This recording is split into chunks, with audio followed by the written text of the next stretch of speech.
Hello സുഹൃത്തുക്കളെ, ഇത് നെതർലൻഡിലെ എന്തോവൻ എന്ന് പറയുന്ന ഒരു സ്ഥലമാണ്. പിന്നെ ഒരു കാര്യം പറയാനുള്ളത്, ദുബായിലും നാട്ടിലൊക്കെ നെതർലൻഡിലേക്ക് ഒരുപാട് ബസ് ഡ്രൈവർമാരെ വേക്കൻസി ഉണ്ടെന്നും പറഞ്ഞിട്ട് ആൾക്കാരോട് പൈസ മേടിക്കുന്നുണ്ട്.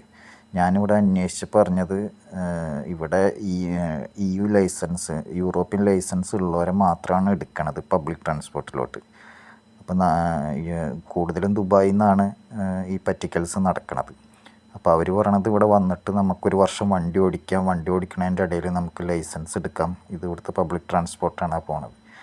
അപ്പോൾ അതിൻ്റെ ഇടയിൽ നമുക്ക് ലൈസൻസ് എടുക്കാം എന്നൊക്കെയാണ് ഇവർ പറയണത്. പക്ഷേ അന്വേഷിച്ച് നോക്കുമ്പോൾ അങ്ങനെ ഒരു സംഭവമല്ല. അപ്പോൾ പൈസ കൊടുക്കുമ്പോൾ എല്ലാവരും സൂക്ഷിച്ച് കൊടുക്കുക. ഇവിടെ 10,000 ദിറംസാണ് ദുബായിൽ നിന്ന് അവർ പറയണത്. 4,000 ദിറംസ് ആദ്യം കൊടുക്കുക, പിന്നെ 6,000 ദിറംസ് പിന്നെ കൊടുത്താൽ മതി എന്നൊക്കെയാണ് അവർ പറയണത്. അപ്പോൾ അങ്ങനെ ഒരു സംഭവം ഇവിടെ ഇല്ല എന്നാണ് ഞാൻ അന്വേഷിച്ച് പറഞ്ഞത്. ഇനി വേറെ ട്രക്കിലേക്കൊക്കെ ആൾക്കാർ വരുന്നുണ്ടെന്ന് പറഞ്ഞു, പക്ഷേ ബസ്സിലേക്ക് അങ്ങനെ വരുന്നില്ല എന്നാണ് കേട്ടത്. അപ്പോൾ എല്ലാവരും പൈസ കൊടുക്കുമ്പോൾ നന്നായി അന്വേഷിച്ചിട്ട് മാത്രം കൊടുക്കുക. ദുബായിൽ നിന്നാണ് കൂടുതൽ. അങ്ങനെ എൻ്റെ കുറേ ഫ്രണ്ട്സുകൾ വിളിച്ച് പറഞ്ഞതുകൊണ്ട് ഞാൻ കുറേ അന്വേഷിച്ചിരുന്നു. അപ്പോൾ എല്ലാവരും ഒന്ന് സൂക്ഷിക്കുക. അപ്പോൾ ഇത്രയുള്ളൂ ഇന്നത്തെ വീഡിയോ. വീണ്ടും നല്ലൊരു വീഡിയോയുമായിട്ട് കാണാം. Okay, bye bye.